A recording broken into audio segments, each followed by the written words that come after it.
Can my reverse seared steak beat a sous vide steak? Let's find out. Big thanks to Kamado Joe for sponsoring this episode. I have two beautiful steaks that I'll be using for this experiment. Two bone-in ribeyes. You can recognize the ribeye because it has a large center cut. That is the actual eye, and it's surrounded by other delicious muscles that work around it, and it's been held together with fat.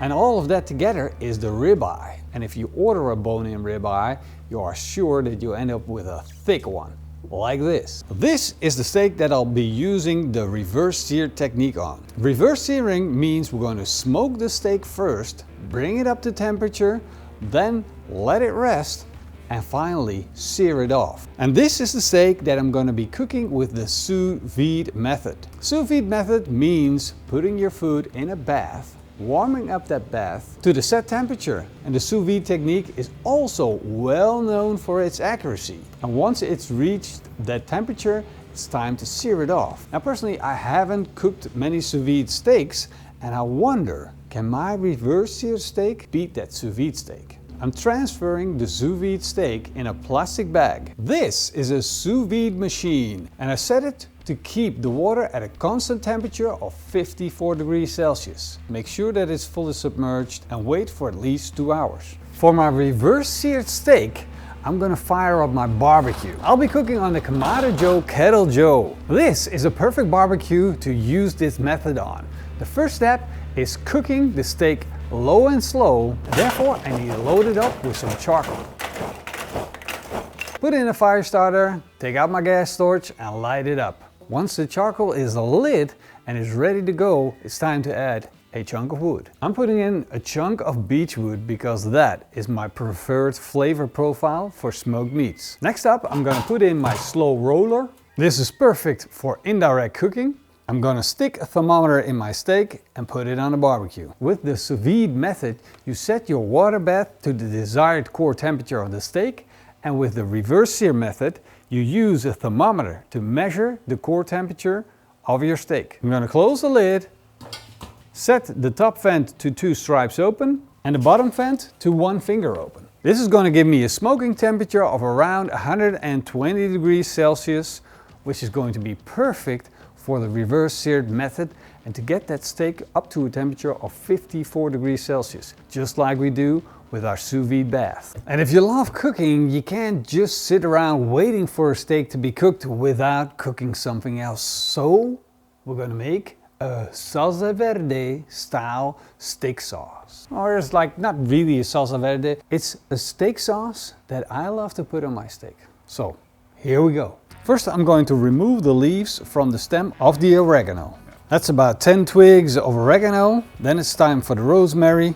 We're going to need about half the amount of rosemary because of its natural oils. Then it's time to chop up some chives. Doesn't need to be fine because we're going to take our blender and scoop it in there. And then comes the magic ingredients, green peppercorns. I don't know if you tried green peppercorns before because they're really peppery, but they also give you a really floral mouth flavor. It's so delicious. It is not as sharp as pepper because you can just eat it. It brings a little bit of sharpness. It's just really fantastic flavor wise. So I'm gonna take the whole jar and with the liquid, I'm going to add it to our fresh ingredients. I'm also gonna add a 1/4 cup of red wine vinegar.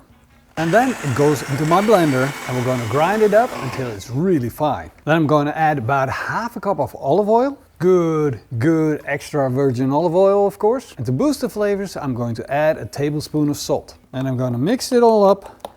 And that's how you make a European style chimichurri. Once my reverse seared steak reaches the core temperature of 52 degrees Celsius, it's time to take it off. And I'm placing it on my board where I let it rest while the temperature goes up to 54 degrees Celsius, and then I have the exact same temperature as my sous vide steak. Whoa, what a difference. We gotta take a minute here, guys. The sous vide steak looks like cat food, while the reverse seared steak looks like a smoked piece of meat. This looks appetizing. That looks something that I would feed to my cat, even though it's a very expensive ribeye. But looks can be deceiving. Maybe that cat food tastes freaking amazing. I'm I'm being a bit gnarly. I know it doesn't look that great, but I think once we get a sear on this, it might be actually perfect. Because the whole goal here is to be able to cook it to perfection every single time without fail, without hassle. It's just the easy part of the sous vide cooking. If it works. If it works. Are you going to do sous vide forever? Yes, we're going to quit barbecue and we're going to do sous vide forever. Now it's time to set my kamado Joe for direct grilling, which means a lot of heat. I'm going to load it up with more charcoal, let it become red glowing hot, put in my cast iron grill grate. Both steaks are patted dry, and now we're ready to start cooking. But before we do, I wanted to take another look with you at this reverse sear steak, because on this side it's a beautiful steak. But on the other side, we got that grill grate indents. Not so cool, man. I hope this disappears when we start searing. Cooking steaks over charcoal is one of my favorite things to do. Unlike some say, I like to move my steak around to build up as much crust as I possibly can. The fat of the steak will render down, drip into the charcoal, and create wonderful flavors and a little bit of smoke, adding more flavor to the steak.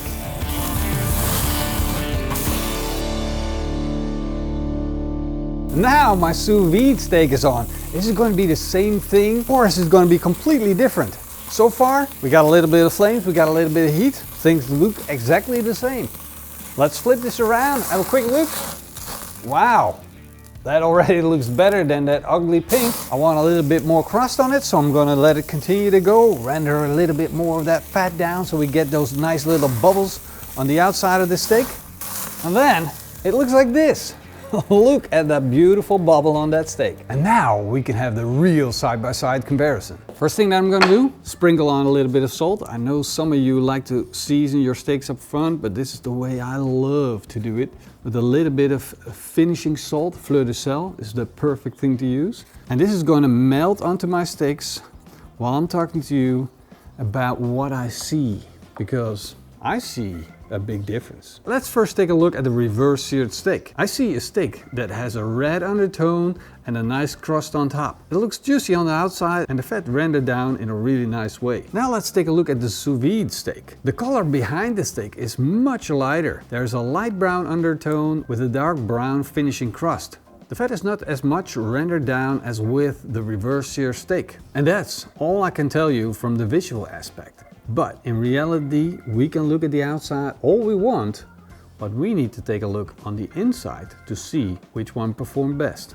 So I'm going to take my forged chef's knife and start slicing into these steaks. Starting with the reverse seared steak. That is one nice, thick, juicy steak. We got a little bit of smoke ring on the outside. It's edge to edge pink, and we got a nice crust.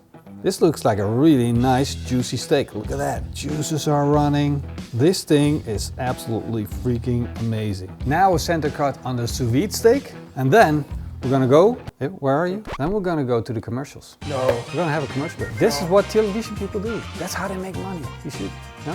No. Okay, I'll show you then. Look at this. This is the sous vide cooked steak. Almost edge to edge pink. We got a beautiful crust. And it looks really well cooked. And if we do the side-by-side comparison, they both look amazing. Now this has been cut open a little longer, but both look really good. Very, very comparable. So outside of color, I haven't been able to detect much difference.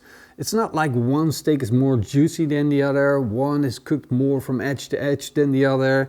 Both look pretty similar. So then it comes down to, can I taste the difference between the sous vide cooked steak and the reverse seared cooked steak? Let's get a slice out of both of the steaks. And of course I'm starting with the reverse seared steak. To me, it's just the pinnacle of ways to cook steak. Oh. That is juicy, so juicy. Now the reverse seared steak. Oh. Nice steak. There's not much difference to be detected between these steaks, even when tasting them. But since we gotta be picky to choose a winner, if you ask me, personally I will still give the preference to the reverse seared steak over the sous vide steak. Just because of the fact that we add more flavor to the reverse seared steak by smoking it first and then putting a sear on. Also, I like the way it looks just a little bit better, but it's nitpicking. It is really comparing these two steaks at the highest level because there isn't much difference. Of course, we can't forget about our Euro version of the chimichurri, the chimichurri, the Yuri chimmy. There you have it. If you're looking for the recipe, you know where it is. See you guys in the next one. We're not starting a sous vide channel. It's not happening.